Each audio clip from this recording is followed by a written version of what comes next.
that time, or regime of President Mwai Kibaki.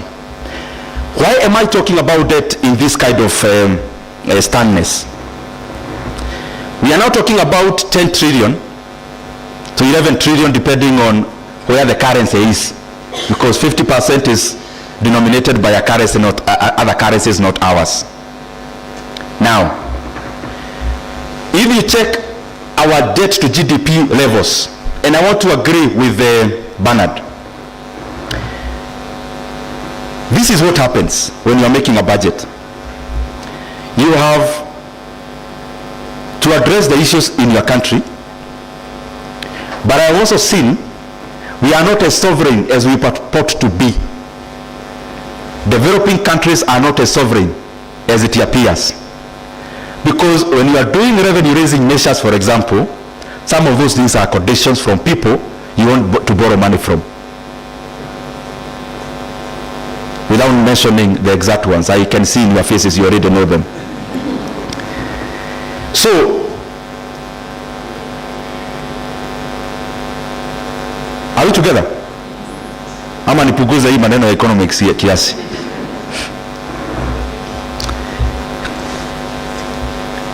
I'm looking for words for you to capture this point properly. I'm talking about debt. If you look at our debt level, 10 to 11 trillion, and I'm trying to solidify the point that was said earlier, you'll be given a condition about debt to GDP ratio. You'll also be given a condition around fiscal deficit to GDP ratio. If you notice there, GDP is cutting across both two parameters. So what do authorities do? Because the target is on a percentage. If I do 2 out of 10, 2 out of 10 is what? 2 over 10 is 20. 2 over 10. 2 divided by 10. What's that? 20%. Very well. What about when I do 2 out of 20? 10%. What have I changed? Have I changed? Is the 2 constant? What have I changed? What if my obligation was to lower the percentage? What do I need to do around the denominator? Now, ask yourself this. You report in the same government documents, the Kenya GDP grew by 4.something%. That goes in the record. The same record shows the GDP moved from 16 trillion to 18 trillion. What is that percent? Can somebody do 16 out of 18? I mean, do the math. When GDP moves from 16 to 18, what percentage is that?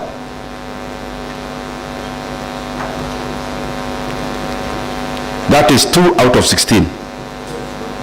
12.5. Okay, they will argue one is real, the other one is nominal. You can even discount inflation out of it. So I want you to see, so that even as you work around the figures you work on as IPF and also the further state, you are able to get the reality by yourself. Because if the economy has grown by 10%, then it should reflect also on the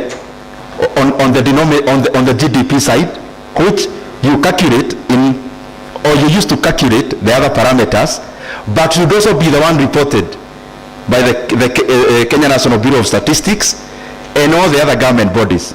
I hope I'm making sense. You don't need anyone to tell you the economy of Kenya grew by what percent. You can calculate it by yourself in nominal terms and in real terms, because you have all the parameters from public institutions.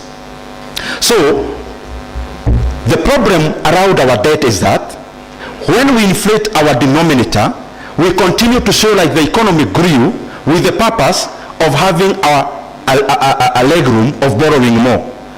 The problem is that you cannot cheat figures for too long. It catches up with you, and especially when it is time for repayment. Debt management is everything else. It catches you around repayment. Now, we are spending over 1 trillion Kenya shillings in paying our interest rates. Over 1 trillion Kenya shillings. Now, whether you inflate GDP or you condense it, that is actual money that actually have to be paid. That is where it catches you. Because you may come and say, you know, our fiscal deficit to GDP ratio is 5% or the next, or the other figure. That's fine, it goes to the books.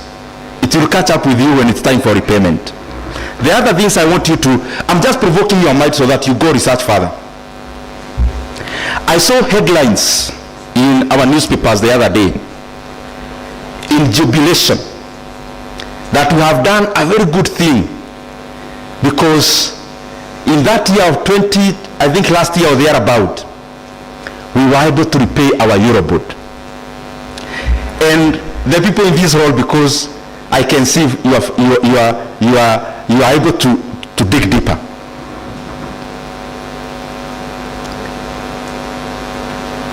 You talk about in jubilation of having been able to pay the Eurobond of 2014.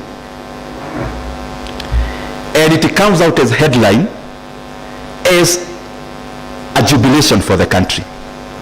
Now this is the reality.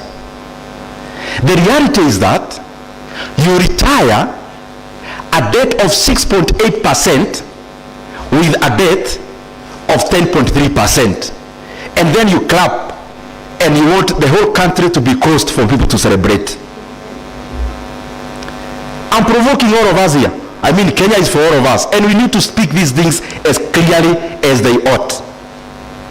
You cannot go and take a loan from Shylock, you pay a bank, and then you go home, and people should celebrate you for taking a loan with an interest of 20% to pay the one you had that you are paying 12%. Those are the things that will catch up with this country very soon. And by the way, with all honesty, if we do not become more prudent in the several months to come, we are likely to have a very big problem with our debt. Why? If in our revenue collection, over 40% is going into interest rate alone of debt obligations, what are we talking about? The other thing I want us to reflect on around debt, and the reason why this, and I'm challenging even those who are responsible in government to speak about it clearly, because part of this communication is important. You collect revenues of around 2.4 trillion shillings. You use over 1.2 trillion in paying interest rates of debt incurred. So that's 50% that you can do nothing about.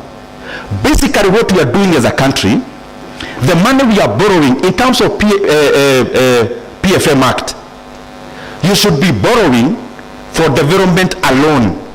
But even by doing the math even with a pencil, if we take our revenue collection, you remove CFS, you remove salaries, you're already in red. It means the money we borrow, some of it is for budget support, and clearly that money is for recurrent. You don't need to go very far. Just this data, just do the math around this data, even with a pencil, you'll get the correct figure. So this issue of debt, if we are not progressive enough and prudent enough as a country, in just a few months to come, we will see the ramifications. We do not want Kenya to be a case study like Sri Lanka in the year 2002, in the year 2022, 2023. The primary reason was debt. The issue around Zambia never descended too much because there was a new president who had to tell their country as it is, and they restructured, or they started or attempted to restructure. Ghana never had that luxury. They actually defaulted. Now, if you receive 2 shillings, and 1 shilling is already going into interest rates of debt incurred in terms of interest rate, and the other shilling remaining cannot pay even the recurrent expenditure, I mean, there is work to be done there. And I'm saying it so that we provoke our mind, we think, not with the aim of just talking, but also providing a solution to it. Therefore, you must have seen sometime last week, I saw the National Treasury had put up some communication which was recanted very fast about a visit to China. Visits to China currently or other bilaterals, I can assure you, will be about debt primarily. Because we are almost at a cliff in terms of debt repayment, and especially interest rate. The problem is that when you go to your creditors to discuss about